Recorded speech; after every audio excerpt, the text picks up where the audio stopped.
You are listening to the global network of podcasters dedicated to the pharmacy profession. Welcome to the Pharmacy Podcast Network.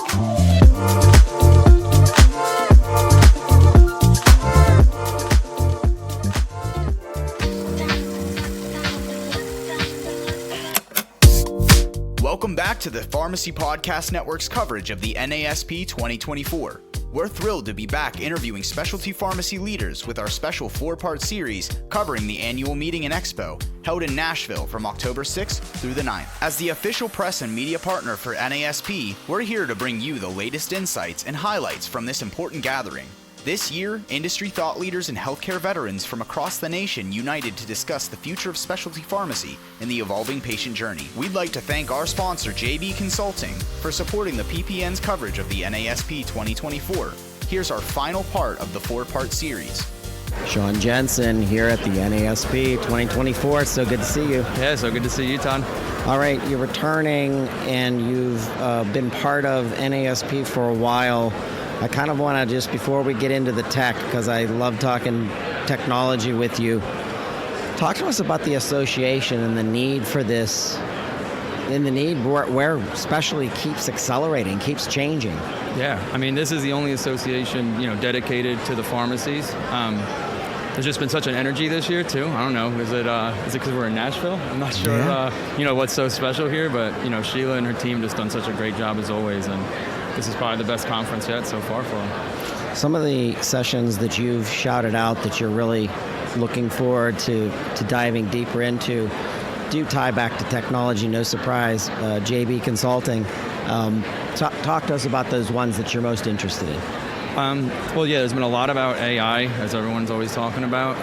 One that wasn't technology, but was really, really fascinating. I just got out of the Tennessee Innovation. Joe Huntsman from Fountain RX was there talking about it. One of the nicest guys you can meet in the industry, super brilliant as well. The pharmacist role expansion that just happened in Tennessee. They can prescribe. There's 7 state senators and congressmen in the state that are all pharmacists. So just, really, really awesome scene down here. And I think the only people I've seen as many Tennesseans is probably Pittsburgh.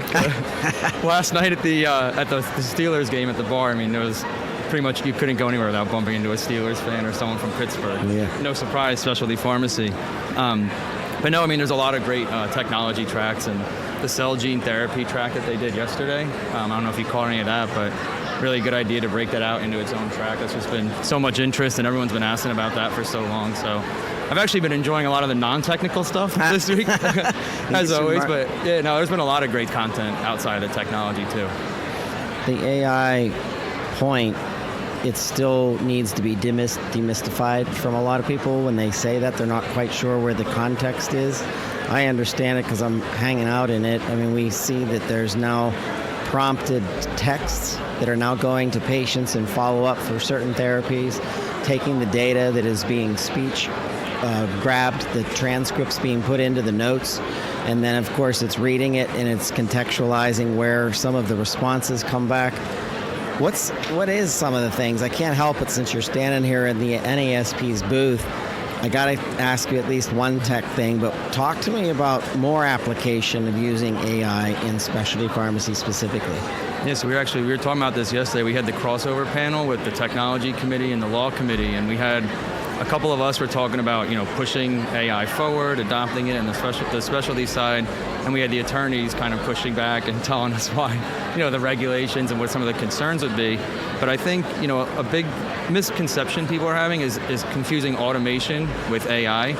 And I think right now, in the here and now, AI tools are being used to help with automation. Like you said, like reading notes, speech to text, like OCR, all the things that AI can do, they're being used to automate, tasks. It's not so much like the AI is thinking and doing a whole lot. That's the next step that they're trying to evolve to. And I think when you talk about, I don't want to say back office tasks, but some of the pharmacist tech, some of that stuff, some of that could be automated with, some AI and with automation.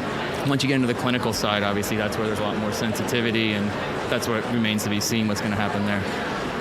All right, so NASP 2025 in Denver, Colorado, High Mile. So are we going to see you there? Oh, yeah, always. Absolutely. Can't all right. wait. We really appreciate you helping the Pharmacy Podcast Network out with some of our own back end and technology that you're helping building for us. I think that's something special that JB Consulting does. What's the best way to reach out to the organization if someone wants more information on a special program or something in technology that they're having a difficulty getting through or over? Yeah, you can go to our website, jbconsulting.com, or someone could connect with me, Shaun Jensen, on LinkedIn. I always love to talk to anyone. Appreciate Excellent. it. Thank you, Shaun. Awesome. Thanks, Todd. Appreciate it. You know, the American Pharmacists Association and the Next Gen Pharmacist leaders have reached out to so many of the other associations and have built these new collaboratives. And it's so nice to see Rafael Saenz here at the NASP 2024 being on the show. We're so proud to be your podcast affiliate. Welcome to the show. Thank you, Todd. Thanks for having me. It's Rafael Saenz. It's like stop signs with a Z. Rafael Saenz. No worries. We're very happy to be here. APHA is a proud supporter and partner with NASP. We invite them to come to our meetings. We come to theirs. We proudly advertise and make sure that we are supportive in whatever way we can of our pharmacy brother and sister organizations. And so we're all pulling together, right? We're all one big family. And APHA is happy to lead them. Together RX. Together RX. All right. So from the APHA's perspective, and you have so many tentacles to policy developers, and how are we helping to redefine specialty pharmacy in comparison to the other sectors of pharmacy, which take sometimes a lot more documentation, a lot more hand-holding, a lot more payment manipulation, or whatever it takes. How does the APHA help to kind of interconnect those policymakers to help them understand that there's a big difference between the sectors of pharmacy? Absolutely. So the very first thing that we do is we always lead with the member's voice. So anything APHA does has to directly relate back to a member value set. So specialty pharmacy is very near and dear to a lot of our members. In fact, we have a specialty pharmacy owner on our board, Stephen Carroll, who helps to inform us on the proper direction that APHA should take with regard to specialty pharmacy. Otherwise, we hear directly from our members and we point our advocacy machinery in the right direction based on what our members are looking for. But some of these things are very obvious, very bread and butter things, right? So pharmacy needs to be reimbursed. Yeah. We have to look at the way PBMs are looking at specialty pharmacy products and services. Our payers reimbursing specialty pharmacists for their services, right? It's not just about getting the medication, it's about learning how to take it properly and making sure that the effect has what you intended to have. And so APHA works with our members, first and foremost, to direct advocacy, but also to direct the creation of practice, tools, and resources, and of course to direct the way we advocate for the progression and for the furtherance of specialty pharmacy practice. Very good. Also, APHA's initiative to bring organizations together where there's these bridges. You go from pediatric pharmacy to the world of general community to geriatrics, and then sometime along the way, obviously specialty may fit in there. The role of the pharmacist is expanding. There's going to be a day where pharmacists will be paid for their clinical knowledge that has nothing to do with the dispensing fee. What's your vision for that environment of the future of pharmacy in comparison? There's a big difference between a dispensing opportunity or dispensing event versus a clinical consult. Yeah, absolutely. So first of all, I really appreciate the words that you're using. Pharmacists will get paid. Yeah. That is absolutely our stance. We will work towards having pharmacists be reimbursed for their clinical expertise away from the dispensing of the product. APHA's new membership campaign, if you haven't heard about it, is Many Paths, One Home. I truly feel that APHA is where the profession comes together. Because of that, we we are very sensitive to the way practice is evolving and emerging in the different settings, different sectors of the profession. And we want to make sure that as we advocate for provider status, as we advocate for PBM reform, that nobody's being left behind, nobody's being forgotten about. And so we're trying to make advocacy changes, advocacy wins that are going to benefit all of pharmacy. Now, I say that, we are also changing our membership structures at APhA so that everybody can see themselves at APhA. Whether you work in specialty, hospital, community, nuclear pharmacy, anywhere, federal pharmacy programs.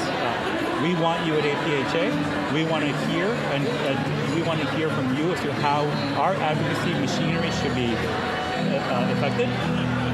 And I think that together, if we did this together, the profession will advance, and we will get to pharmacy, clinical services reimbursement together. Rafael, APhA 2025 is coming back to Nashville in February? March 2025. Everyone listening, make sure you mark your calendars. What is the date in March? It's that's all right. We'll insert it. I believe it's March 20th to 25, but and we have a wonderful, wonderful meeting planned. We have over 100 hours of CE available to people. We have phenomenal keynote speakers. We are going to have very engaging educational sessions. And of course, APhA annual meeting is where the profession comes together to celebrate the profession. It's the Super Bowl of pharmacy. I believe it is. Absolutely. And so we're working hard right now to make sure that this meeting is going to be special. And it's going to be special in one very specific way. We're going to be sunsetting our academy structures. Okay, so the APhA Academy of Practice Management, Academy of Research and Sciences, they're going to be sunset along with what we call the special interest groups. So we're going to be celebrating our history of academies. But we're also going to be launching our new community structures with 23 new exciting communities that are going to make up APhA. We're going to make available more opportunities for pharmacists to get engaged at whatever level they want. Right? You want to give us a half an hour a month? We got you. You want to give us a day a month? We got you too. You decide how you want to interact with us. We will put you to work, and we will advance the profession together. That's awesome. Rafael Saenz, thank you so much for being part of the NASP's 2024 post show. We will see you back in Nashville at APhA 2025. Thanks, Todd, and congratulations to NASP on a wonderful meeting. Thank you. With the evolution of specialty pharmacy, we've always paid attention to technology. We've paid attention to PBM reform. We're looking at how artificial intelligence is going to affect us. Certification and education of our specialty pharmacists are part of the ecosystem. And I have with me Reed Kalna, who has helped to guide the certified specialty pharmacy certification through the NASP. And this is a big part of our future. Reed, welcome to the show. Thank you, Todd. Pleasure to be here. All right, so talk to us. We know as specialty pharmacy professionals why this certification is so important in order to guide levels of quality, information, understanding, and more so even evolution, depending on what's happening in maybe future disease states or things like that.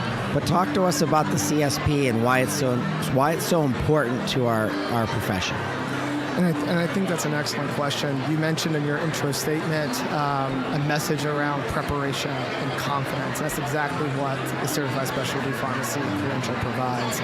If you think about the FDA's 30 million Americans with 3,000 rare diseases, you may not have the preparation to understand these unique rare diseases, how to treat them, how to be a part of the healthcare ecosystem with physicians. And by being certified, you might not just be prepared in what you know now, and might not what you know tomorrow in your own employment area, but you'll have a broad spectrum awareness and didactic confidence that you'll be able to help that patient if they were to arrive on a non-routine basis.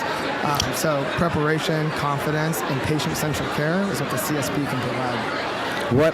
What has been the feedback from, you graduated from the certification 2015. What have pharmacists told you in their role as specialty pharmacists of how the CSP has supported them? And that's a great question too, because there are many certifications out there. You can do residencies, you can do private practice, public, nonprofit, things like that, and you can enrich yourselves in a variety of educational ways. I firmly believe there is no replacement for a certified specialty pharmacist. It not only validates what you know now, it gives you an opportunity to study about the conditions and patients you may not encounter at your specific pharmacy.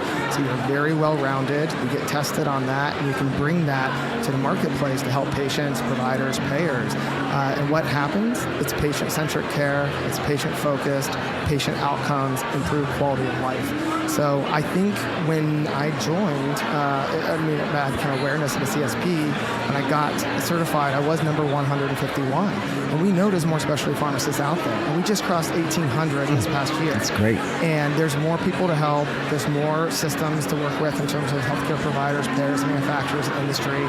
It's an internal validation to give you that confidence. There's also external validation in the marketplace that someone on that team has the didactic background to be helpful and be part of the healthcare team. One of the parts, the mysteries of specialty pharmacy and dispelling misinformation per se from big names like Mark Cuban, who's been wonderful in bringing attention to the PBM reform and the need for transparency, but several times publicly he said, oh yeah, when you hear the word specialty pharmacy, it's made up, it's just to make more money. And of course we all listen to him saying, I love you for the attention that you're bringing our profession, but come on, you gotta take a look at what's really different in specialty pharmacy. So there's a business aspect to specialty pharmacy. There's so many puzzle pieces. Is the CSP also in the ecosystem of it in and of itself? Is it talking about the business side of specialty pharmacy? Yeah, so you make a good point of it's just another costly thing that is in an inflated healthcare market in the United States. And I actually believe it's the opposite, because for the price that it takes to train and get certified, you would save your company and your patients tremendous value. It's not just on the exam content, 65% is clinical management. There's an intake process. That intake process, around current 11%, talks about connecting with the patient, motivational interviewing, understanding their affordability options, their demographics. And then there's also fulfillment to make sure they actually get the med.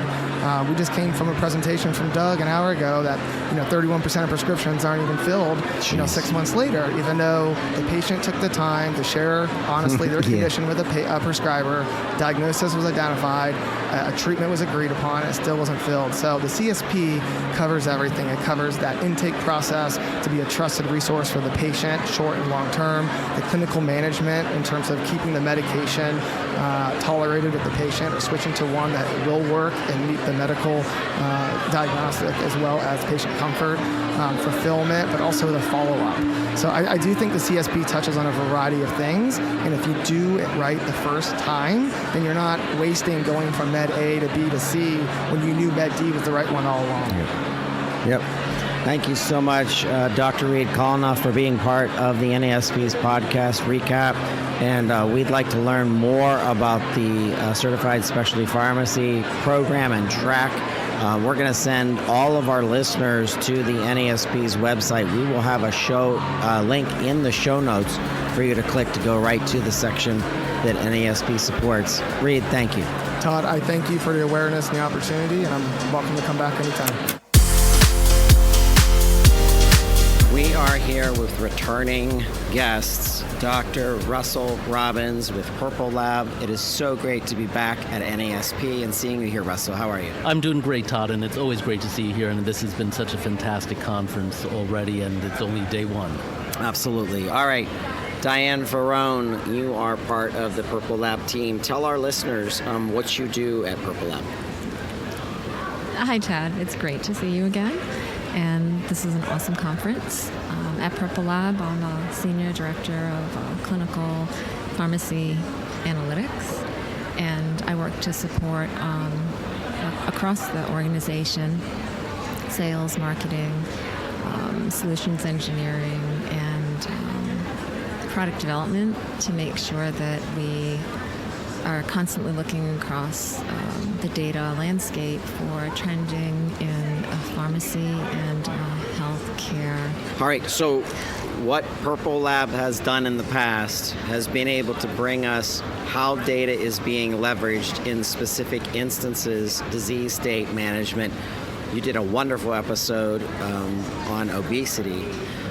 I want to talk about 2025 in the future and how you're going to continue to kind of narrow into teaching specialty pharmacies and organizations how to better utilize their data and get more out of it for patient care. Russ, share with us an example of another project that you've been working on lately and how this ties into specialty pharmacy. Sure. No, so we've been working on a few different ones, Todd. One is on looking at biomarkers and biogenomics. Another has been in specialty pharma areas around biosimilars, and that's what we'll be presenting here at this conference. We've also been looking at treatment patterns to look to see, for any given medical condition, when you have an elective surgery or a non-elective surgery, what other conditions and treatments are related to that, so you can start to put together a full picture of the individual patient. From a specialty pharma side, though, we really are looking at areas and opportunities around either specific drugs to understand who's getting the medication, who is abandoning the medication when they get the prescription, what are the main reasons for denials and rejections of the medication. And so looking at all of those different components, we can start to identify why certain barriers exist and then how to overcome them, whether it's based on SDOH information, whether it's based on plan design, whether it's based on location of where the person is trying to fill the prescription. Diane, I'm a little bit of a futurist. I love science fiction. It's one of my most favorite things. Big Star Wars fan, Matrix, things like that. There was a movie out 5-6 years ago from Bradley Cooper where he took a pill and all of a sudden it let him unlock like 100% of his brain or something like that. Limitless, exactly. I love that movie. So I'm still waiting for them to release that drug, by the way. So if you guys have any information on Limitless drug. No, not yet. They call it the MZ1 or something like that. But anyway, so on that front of future, I know enough about pharmacogenomics and biosimilars and being able to, when I think of an oncology drug, or I think of something that is super expensive, if a physician team, pharmacist team could say, hey, based on this test, we're at least narrowing down for this specific patient that we know these volibinabs aren't going to fit specifically. Maybe we move to some other compound. Talk to us about how data is going to help the physician pharmacist teams in the future kind of foresee some of that and kind of dial into it. I totally agree with you. This is where we need to be. We're approaching that area, and it's important because we know that it started very simply several years ago, maybe 10, 20 years ago, thinking about the fact that people are all different. So giving one drug does not always affect patients in the same way. And more testing and developing certain biomarkers. Initially, it was just blood tests, but biomarkers that say, hey, this person's different than the next person. That feeds into how drugs have become developed, and now we're seeing those targeted therapies to what you're referring to.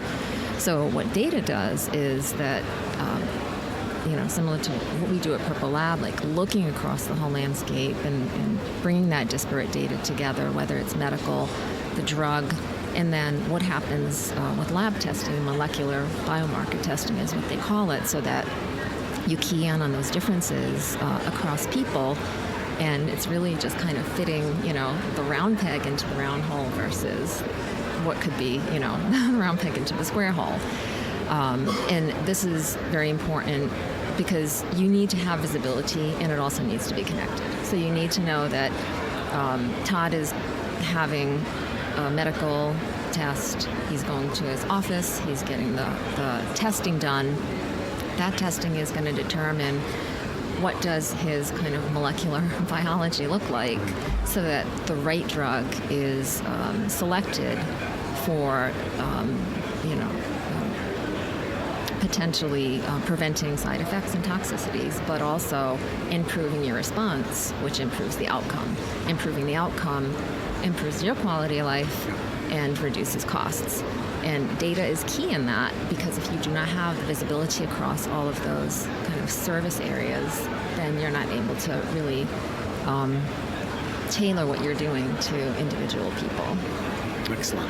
Yeah, and to add to that, I think the other thing that's also happened is I remember more than 10 years ago they had the first molecular test to see, you'd spit into a little cup and send it off to a lab, and they would tell you if you could metabolize certain drugs or not.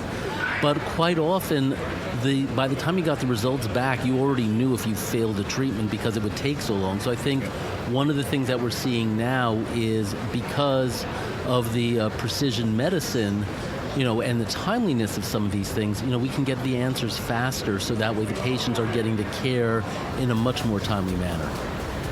Dr. Russ, Diane, this has been special for us to share NASP Podcast 2024. Thank you for your insights. The ecosystem of specialty pharmacy, what better place to be than the NASP 2024 here in Nashville. I'm with Chuck Collins. I want to thank you, Chuck, for being part of the show. Yeah, absolutely. All right, lots of changes happening, not only in specialty, but just in general in payment. One of our sponsors, called Accessia Health, finds funding for patients that have run out of options, and they're just a saint to the whole mix.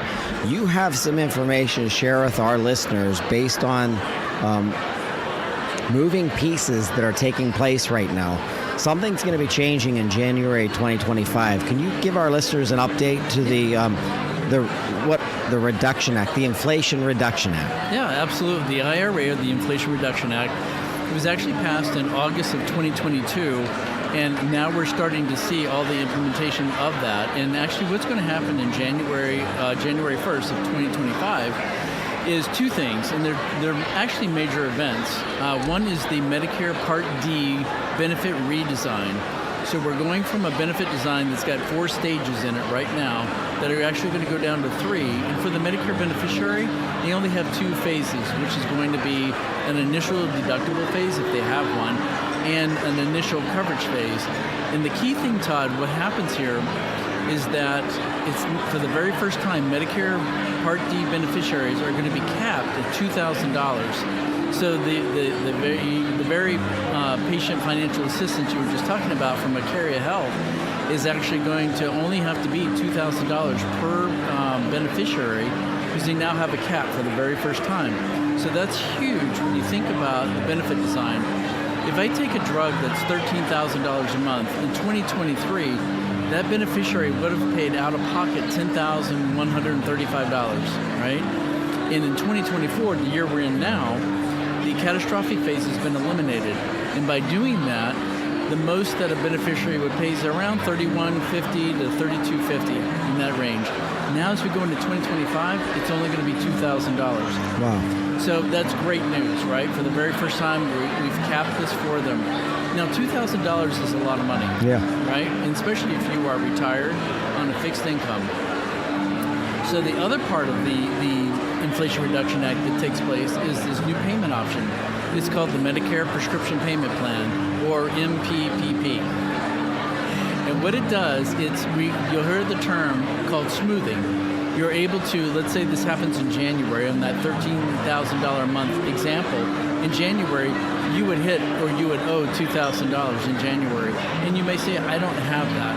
Well, the government, through the Inflation Reduction Act, has set up a payment program that you can actually work through your health plan, and you can smooth your payments for all 12 months of the year. You are not taken away from the responsibility, still at the $2,000, but your monthly amount will be reduced. Okay. And that's really what this is all about. So really, time is on your side if you start in January and you have a high-cost drug. You're able to do that. And other nonprofit organizations with grants may be able to pay that $2,000, and you don't even have to sign up for the program.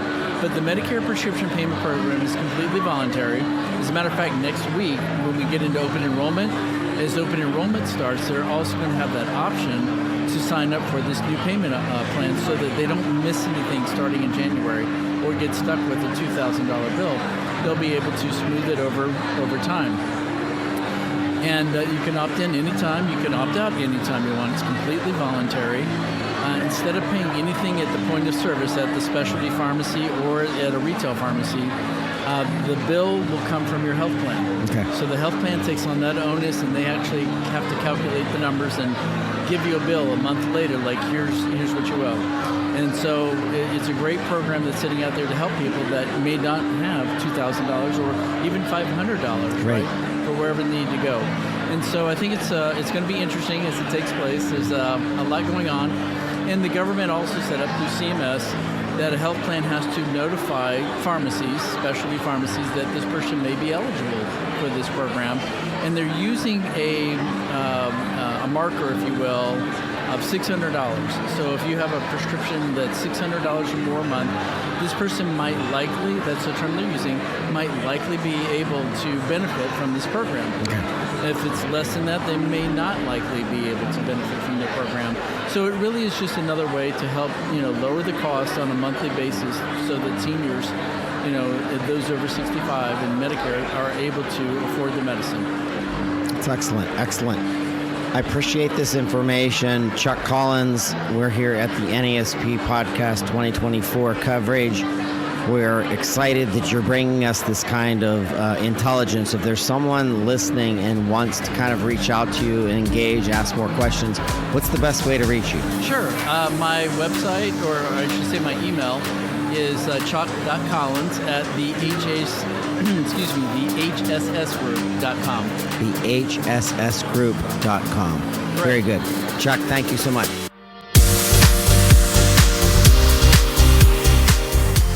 You are listening to the NASP Podcast, part of the Pharmacy Podcast Network. I have a special story real quick. I'm going to take kind of a slow down break from the NASP Podcast. It's amazing. Well, two parts to the story. First part, I think this makes me feel old, but the purity of the story is I met Courtney Smith, Dr. Courtney Smith, who's actually one of our Pharmacy 50 alumni of the 50 most influential people in our pharmacy profession. Courtney, you and I met when you were a P2, and you volunteered for Pharmacy Future Leaders, which was one of our podcasts that was really dedicated to understanding what our pharmacy students thought of the future of pharmacy. And here you're standing at the NASP's booth, and you're so deeply involved not only in this association, but really you forged your own path in what you wanted to do in pharmacy and how far you've come. I'm so proud of you. Thank you so much, Todd. It's a pleasure to be here this week, and it really has been quite the journey. I've definitely taken the path a little less traveled. Back when I was a student, I had talked to you about some of the roles that pharmacists could do, looking at provider status. And I thought one day I'd be able to manage patients' medications without even being on the bench and contribute alongside the provider. And I'm so happy I'm able to do that in the rheumatology specialty services. That's great. What's your shout out to some of our P2s and P3s, P4s listening right now who do want to go into a different facet of pharmacy? Maybe they don't want to go the hospital system track. Maybe they don't want to go retail independent. Maybe they want to go a specialty disease state. What do you say to those young pharmacists? I always say hang on to those ideas. So if you have something stuck in your head for more than a few minutes, it's probably worthwhile to keep tapping back into it. And you may gather pieces along the way of a traditional route to do something more non-traditional. All right, your advocacy for our profession has been incredible. You worked with the PPA over the years, the Pennsylvania Pharmacists Association. How are you working with NASP? Yeah, so I'm actually taking a look today at their committee fair. I have thoughts of maybe looking more towards looking into their technologies committee or the clinical education committees. Right now, last year, I was able to volunteer as a subject matter expert on the CSP review board for the tests. I'm a CSP test member as well, so I think that's been very helpful preparing me to cross-train in all types of disease states, including rheumatology. So I would highly recommend that, and that's all, something you can look into here at NASP today. So did you go through the CSP yourself, right? Yes. Okay. I did the review course here in Orlando 3 years ago, and then took the exam. Rheumatoid arthritis, pain management, how has the CSP helped you to kind of dig down into that as a specialty pharmacist? Yeah, I think that every specialty pharmacy has a lot of, depending on what region you're in and what access to medications you have in your pharmacy itself, it helps you broaden your scope of practice and knowledge base towards all different types of specialty meds available, maybe not only just the ones that you fill for. So I find that that's really helpful, keeping me up to date with all that's out there. Courtney, we love watching your career grow and being a super small part of it and just helping to amplify your voice. Always love talking with you on the Pharmacy Podcast Network, and thank you for being here at the NASP podcast. Thank you so much, Todd. Are there any epidemiologists in the house? Paging epidemiologist in the house. Please pick up the red phone, press number 3. Oh, I think there's one here. We have Dr. Elsen Jacob, PharmD. Hey, it's so nice to meet you here at NASP 2024. And I like epidemiology because here are 2 reasons. Not for real. I'm actually lying. My sister is a nutritionist, a dietitian, and she started into her DO position where she wants to be a physician assistant. And her most challenging course ever in her life was epidemiology. Yeah. And when she said that, it brought attention to it because she's 10 times smarter than I am. And I'm like, what is it about epidemiology that's so scary? And I'm like, well, now we have you here. Maybe we can get an answer to that question. I like the way that you framed that. I think it's a lot of mathematical concepts involved when you're calculating and appreciating the numbers. Yeah. And that can be scary for some folks initially. But I think ultimately it's how do you appreciate the numbers to tell a story, and then use that story to guide you in how you can impact patient care. So I think for some folks, when you first take a look and you're seeing that data, it's a little bit jarring, like what do you do with this? But once you sort of understand how to work with it, how do you, use and leverage your skill set to tell that story in a clear way, yep. It's powerful. Data is powerful, but how do you leverage that to actually advance patient care? Yep. So I think that might be part of that. Yeah. Dr. Jacobs, talk to me about the future of data analytics and the PharmD and those pharmacists who might say, listen, I don't want to be in the community setting. I don't want to be in the hospital setting. I want to go deep into research. I want to go deep into analytics and data. Talk to me and those pharmacists that are listening to us right now who are fascinated by that. Yeah. I think it's great if people have an interest in data and analytics. I think that there's only going to be more and more ability to work with data. Now we have AI that's here and here to stay, and I think it's going to allow us to do so much more. I think it's good because it helps us to answer a lot of questions. It helps us to frame things better. It helps us to ask questions better. It helps us to answer those questions. So it's really finding out what are you passionate about. So when we think about data, it's really how do we ask appropriate questions and then frame things in a way that can allow us to take the next steps. So for example, in my role now, I'm a director of outcomes and analytics with an inflammation and immunology at Pfizer. And I work with folks across the Northeast, health systems, IDN, specialty pharmacies, to think about how to leverage data, to ask questions and identify gaps in care that might be present, and then find solutions. Usually the folks are working within their own systems to find those solutions and close those care gaps so we're able to advance patient care and patients have better outcomes because of that. So it's really thinking about, what is it that I can bring as a pharmacist, as a clinician, as an epidemiologist, to advance that patient care. And I think pharmacists come with a unique skill set, a way of thinking, which can allow for so much more than what we even think we can do. So it's really, tapping into that expertise, tapping into that ability to critically think, and also coming up with the creative solutions that we have, that unique perspective, to bring and advance patient care in a different way. That's why I really enjoy and love thinking about problems in healthcare and a lot of sort of things that people think conceptually, but health equity, social determinants of health, what are those barriers that patients experience, and how can we close those barriers? How can we close those gaps in a meaningful way, in a way that we can actually see the change, the positive change that patients can experience? Dr. Jacob, why do you like being part of the NASP?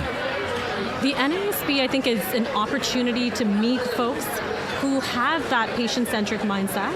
It's my first time actually attending NASP, and I'm experiencing, such a warmth here. People want to talk to you. They want to, learn what you're doing, and what it is that they can contribute in different ways. How can you meet people who think differently or alike?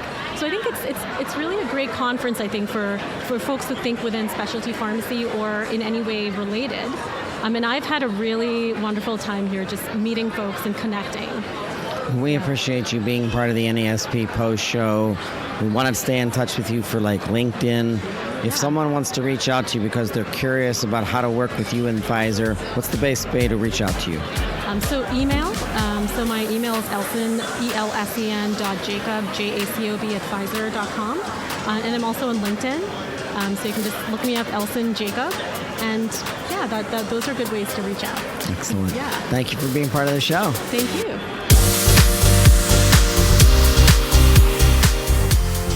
A major staple player, somebody who has partnered with the pharmacy profession for years, was known as AmerisourceBergen, has restructured and rebranded to SencOra. And I get an opportunity to talk with Stephen from SencOra. And introduce yourself, Stephen, and tell us what's happening at SencOra.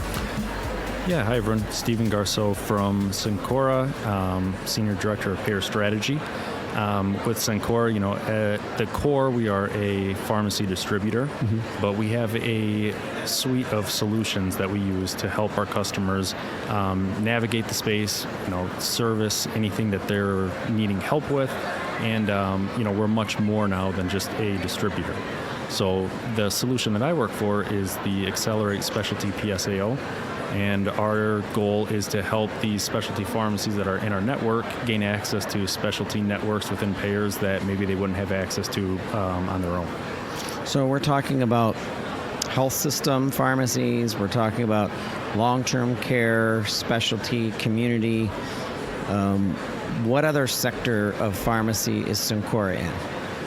Yeah, so within our PSAO, we actually have 3 different types of pharmacies. Okay. Health system specialty pharmacies, independent specialty pharmacies that are standing on their own, not owned by any payer, along with medically integrated dispensers, which you can think of as your large oncology practices that have dispensing capabilities.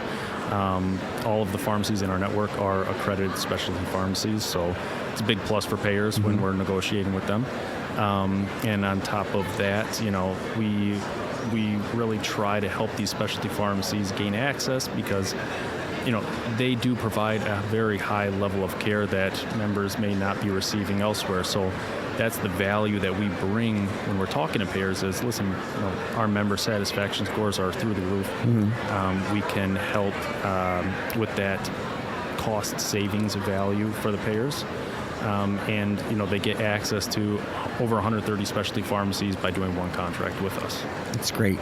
I would also think having an advantage as a major wholesaler who has that kind of pedigree and reputation and history, that a manufacturer is going to come to you to almost assess which specialty pharmacies they should be involved with. Yes, I would imagine that is the case. With our manufacturing IR team, we do have a very strong presence in the manufacturing space for that, that industry relations. So that is a benefit with the specialty pharmacies in our network. They're all health system independent, medically integrated dispensers that stand on their own. Mm-hmm. We don't have any sort of structure within that pharmacy. Mm-hmm. They manage it on their own. We just help them with those payer contracts, and we provide, if a manufacturer is interested in some of our pharmacies in the network, we definitely can connect them with those pharmacies to have those conversations. Stephen, we really appreciate your support with the NASP, being a sponsor here, and also participating in the NASP podcast. Thank you. No, this is great. Thank you.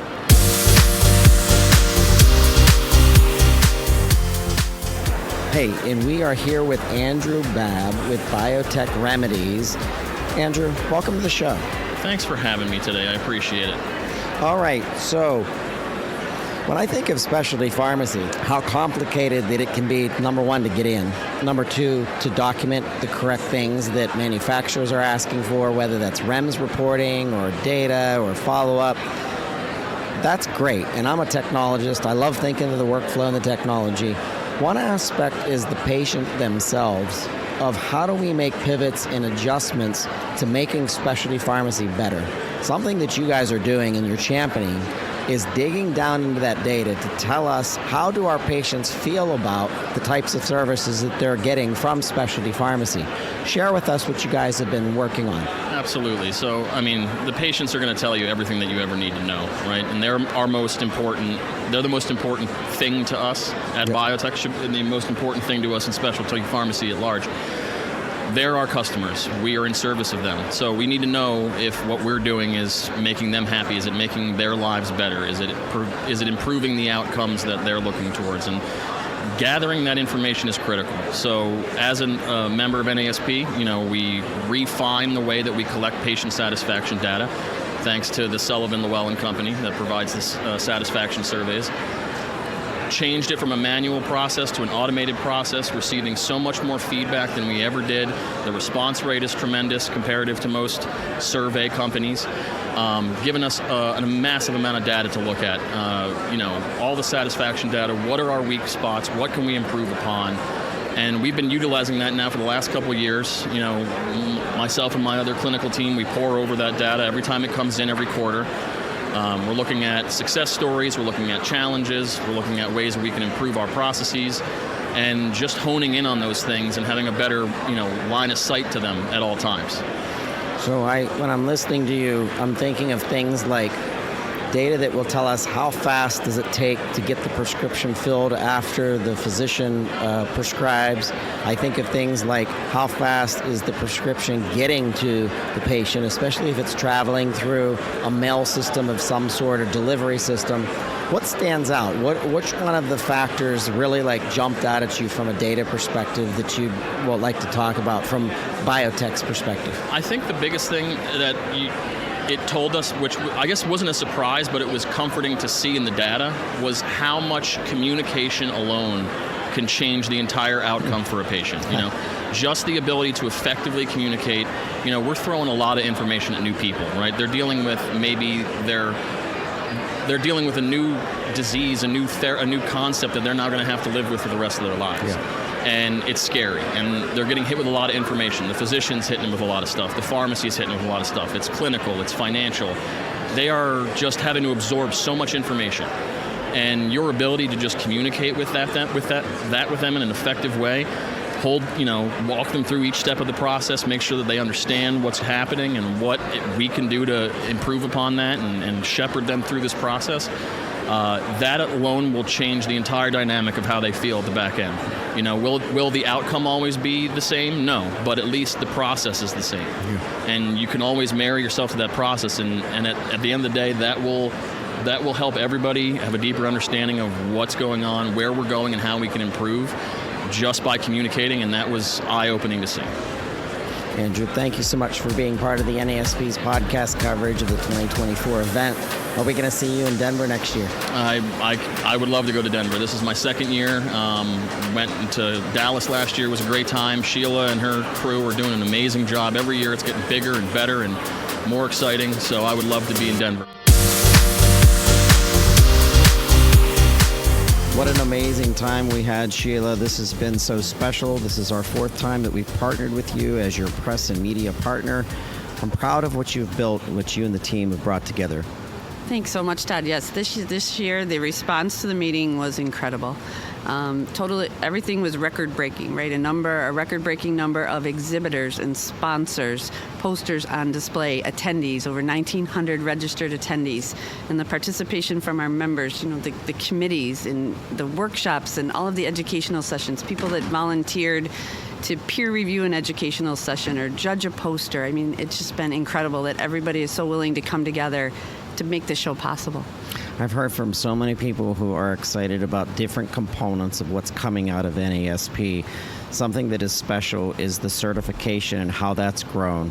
I talked with Dr. Arquette and his passion for the CSP. I always get the acronyms mixed up. Talk to us about the importance of having a certification that's very dialed into specialty pharmacy. Absolutely. As we continue to struggle to define, right, specialty pharmacy, specialty drug, we have this incredible group of pharmacists who are dedicated to the practice of specialty pharmacy as it continues to evolve, right? It's so much different than when I started in specialty back in the early 2000s. So having a credential that demonstrates these folks, not only their commitment, but that they have the knowledge, they have the experience, the expertise to effectively manage a specialty patient on a specialty drug, whatever it is, right? They understand and they're able to help that patient on that journey. Right, so I think it's very, very important to differentiate this group of professionals that, hey, you know what, we are the experts here, and we can manage a specialty pharmacy patient effectively. They're going to get the best outcome. It's going to be a cost-effective outcome, right, which is good for all of us. Yes. I'm glad you're mentioning outcomes. There was a tremendous amount of effort, time, and money put into the NASP survey that just came out that was all about patient feedback and how patients are feeling. That is gold. Right. So I want to shout out to listeners. If you don't know about this, I need you to reach out to the NASP, reach out to their team. We'll have a link in the show notes to get your hands on that report, but share with us a little bit of the highlights of what you went through as an organization to gather that data. Sure. So NASP partners with the Sullivan Llewellyn Group to administer a patient satisfaction survey. We also have provider surveys and manufacturer surveys, but and our corporate members are eligible to participate in the survey. For some of them, it's complimentary, but it's with the hope of, looking at the best practices, looking at what folks are doing. Are patients satisfied with that? How do we get better? Trying to elevate each other and encourage each other to get better.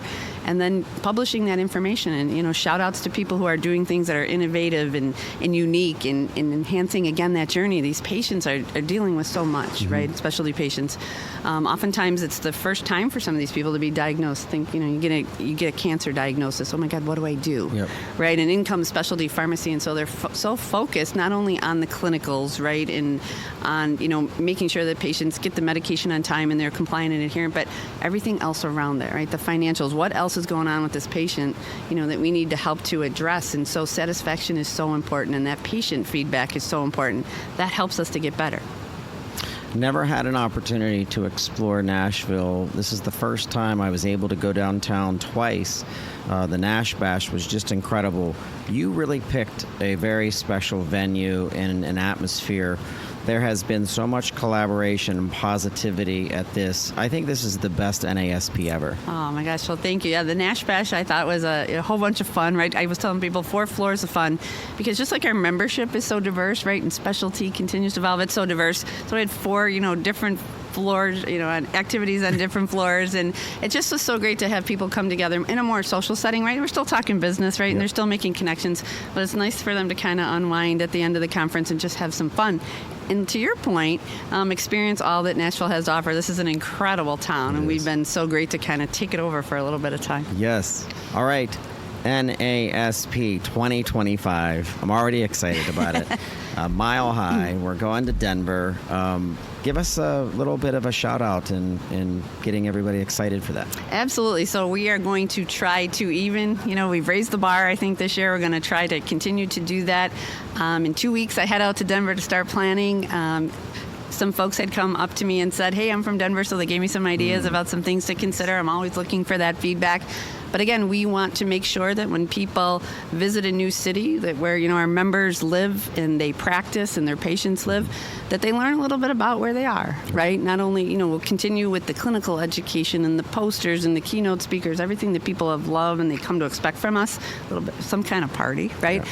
But also, this is, I've always believed that healthcare is regional, right? So let's learn a little bit about the region where we're at. Yeah, that's a really good point.